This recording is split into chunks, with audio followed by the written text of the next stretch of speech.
লিচুর বাগানগুলোতে মৌমাছির অবাধ বিচরণ। এক গাছ থেকে আরেক গাছে লিচুর মুকুলে মধু সংগ্রহে উড়ে বেড়াচ্ছে মৌমাছির দল। আর এই মধু সংগ্রহে বাগানেই মৌ বক্স বসিয়েছে চাষিরা। সুস্বাদু এই মধু বাগান থেকেই কিনছেন স্থানীয় ও বাইরের ক্রেতারা।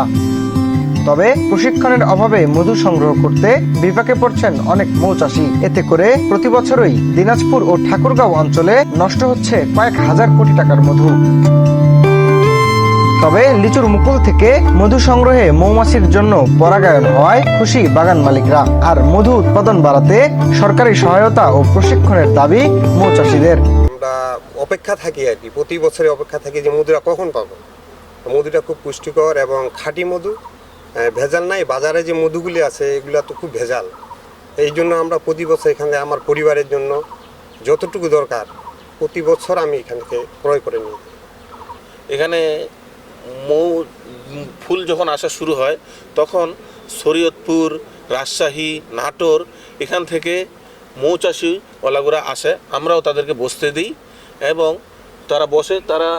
এটা আমরা তাদেরকে বসতে দিই, এটার একটা কারণ হচ্ছে আমাদের পরাগায়ন ভালোভাবে ঘটে এবং আমাদের ফল ভালো হয়। মধুটা এখান থেকে আমরা সংগ্রহ করে দোকানে আমরা নিয়ে যাই, বাজারে নিয়ে যাই, সেল দিই।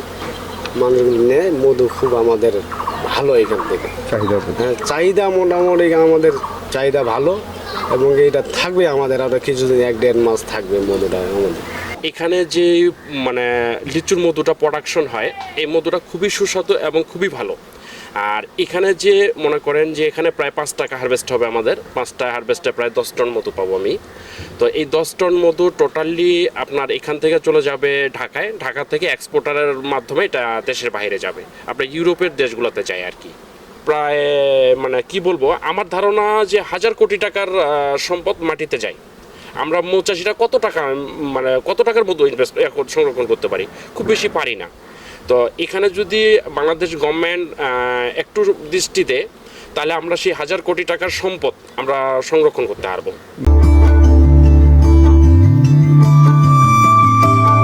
এ বিষয়ে ঠাকুরগাঁও কৃষি সম্প্রসারণ অধিদপ্তরের উপপরিচালক মাজেদুল ইসলাম জানান, মনে করেন যে একদিকে ওনারা যেমন মধু পাচ্ছে আর একদিকে আমাদের মিষ্টি কুমড়ার পরাগায়ন হচ্ছে, আমাদের ফলন বাড়বে।